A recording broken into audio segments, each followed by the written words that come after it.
ছিল সেই দলের প্রতিষ্ঠাতা মাওলানা আবুল আলা মওদুদী বলতেন, এইভাবে প্রকাশ্য জনসভায় লাঠি উঠিয়ে বলতেন, ও মোহাম্মদ কোন হ্যায়, আমার এই লাঠির যে শক্তি আছে মৃত মোহাম্মদ রাসূলুল্লাহ সাল্লাল্লাহু আলাইহি সাল্লামের সেই শক্তিটুকু নাই। এই হলো তাদের ইসলাম, এই হলো তাদের ধর্ম। যদি ধরেন আর ইতিহাস পিছনে যান, জামায়াত ইসলামী যে তথ্যের ভিত্তিতে রাজনীতি করে সেই তথ্যকে বলা হয় মওদুদিবাদ।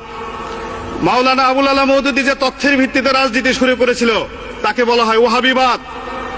1756 থেকে 1786 খ্রিস্টাব্দ পর্যন্ত সৌদি আরবের মাটিতে এই মাওলানা আবু ওয়াহাব নজদি যে রাজনীতি শুরু করেছিলেন, আল্লাহ রাসূলকে অবমাননার রাজনীতি, যে রাজনীতি শুরু করেছিলেন সাহাবা একরামদের অবমাননার রাজনীতি, সমস্ত 10,000 সাহাবীদের সমস্ত কবর তিনি ভেঙে চুরমার করে দিয়েছিলেন।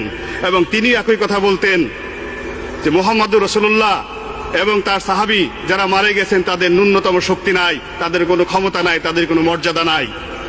সেই রাজনীতি যদি এই জমিনে হয় তাহলে বর্তমান প্রেক্ষাপটে মাননীয় স্পিকার, যদি এই দেশে জামায়াত ইসলামী আসে এ দেশের শহীদ মিনার থাকবে না।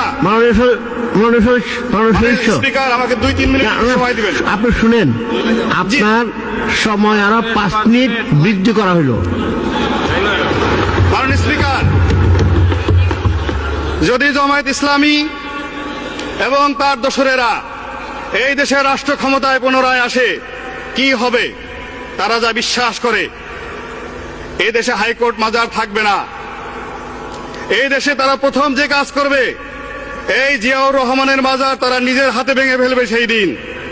কেননা তারা বিশ্বাস করে মাজারে জিয়ারত করা হারাম। তারা শহীদ মিনার ভেঙে ফেলবে, তারা এই দেশের যত স্থাপনা আছে সমস্ত কিছু ভেঙে ফেলবে। তারা মুখে বলে ইসলাম আর কর্মে তারা কি করে? তারা মৃত মানুষের কবর জিয়ারত করাকে মনে করে হারাম। আপনি দেখবেন জামায়াত ইসলামের মসজিদগুলোতে গিয়ে তারা নামাজ পড়ে, নামাজের পরে তারা মোনাজাত করে না। তারা মোনাজাত করাটাকে বেদাত মনে করে। তারা সফর করতে নিষেধ করে। তারা এমনকি বাংলাদেশে যে দ্বিতীয় বৃহত্তম জামাত হয় তাবলিগ জামাত, এই তাবলিগ জামায়াতের বিশ্ব তাবলিগ জামায়াতের জামাতটাকে তারা হারাম মনে করে এই জামায়াত ইসলামী। এইভাবে তারা ইসলামের নামে দেশ এবং জাতিকে বিভ্রান্ত করতেছে। তাদের সম্পর্কে আল্লাহ রাসূল কি বলতেন? একদিন আল্লাহ রাসূলের দরবারে বিভিন্ন এলাকা থেকে সাহাবীরা আসছেন এবং তিনি তাদের জন্য দোয়া করতেছেন, হে আল্লাহ তুমি রহমত নাজিল করো মদিনার অধিবাসীদেরকে, হে আল্লাহ তুমি রহমত নাজিল করো ইয়ামেন দেশের লোকদের। জনকে সাহাবে বললেন, ইয়া রাসূলুল্লাহ আমি নজদ প্রদেশ থেকে এসেছি, আজকে সৌদি আরবের রাজধানী রিয়াদের কাছাকাছি, আমাদের এলাকার লোকজনের জন্য আপনি দোয়া করেন।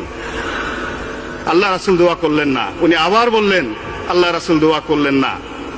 এরপর মোনাজাত শেষ হলে উনি বললেন, ইয়া রাসূলুল্লাহ আমাদের অপরাধ কি, আপনি কেন নজদের অধিবাসীর জন্য দোয়া করলেন না?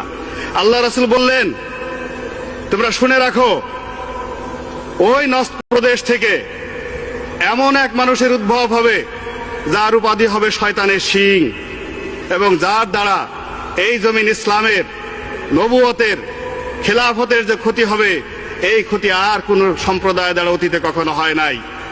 বিভিন্ন মুফাসসিরিনে কেরাম ওলামায়ে ইকরাম তাদের তাফসিরে বলেছেন ওই শয়তানের শিং বলতে যে লোকটিকে আল্লাহ রাসূল বুঝিয়েছেন সেই হলো মাওলানা আবু ওয়াহাব নজদি। সেই আবু ওয়াহাব নজদির মতবাদী এই দেশে জামায়াত ইসলামী প্রচার করতেছে।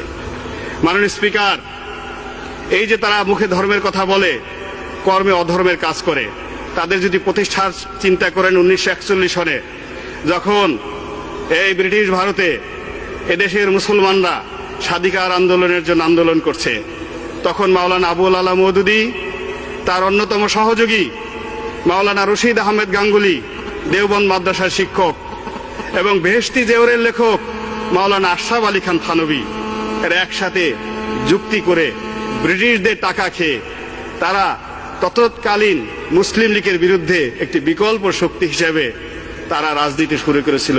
সেই রাজনীতির বিষ বাষ্প আর সারা বাংলাদেশের ঘরে ঘরে ছড়িয়ে পড়েছে।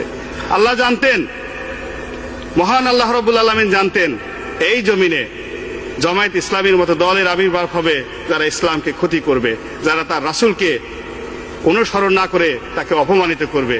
অত ইসলামের মূল আকীদায় আল্লাহ রাসূলের বিরুদ্ধে কোনো টু শব্দটি করা যাবে না এবং তার প্রত্যেকটি কথা মুসলমানদের ইমানের প্রধান অঙ্গ, সেটা অক্ষরে অক্ষরে পালন করার জন্য।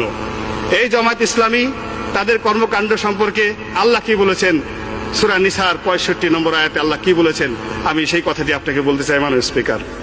আল্লাহ বলেন,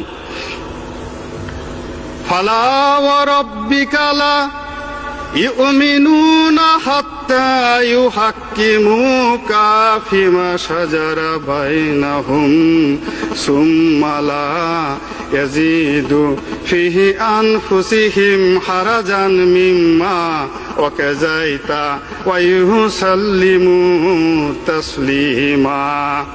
আল্লাহ বলেন, তোমরা যতক্ষণ পর্যন্ত তোমাদের ব্যক্তিগত জীবনে, সামাজিক জীবনে, রাজনৈতিক জীবনে, অর্থনৈতিক জীবনে চিন্তা চেতনায় কর্মে আমার রাসূলকে অনুসরণ করতে না পারবে, ততক্ষণ পর্যন্ত তোমরা মুমিন হতে পারবে না, মুসলমান হতে পারবে না।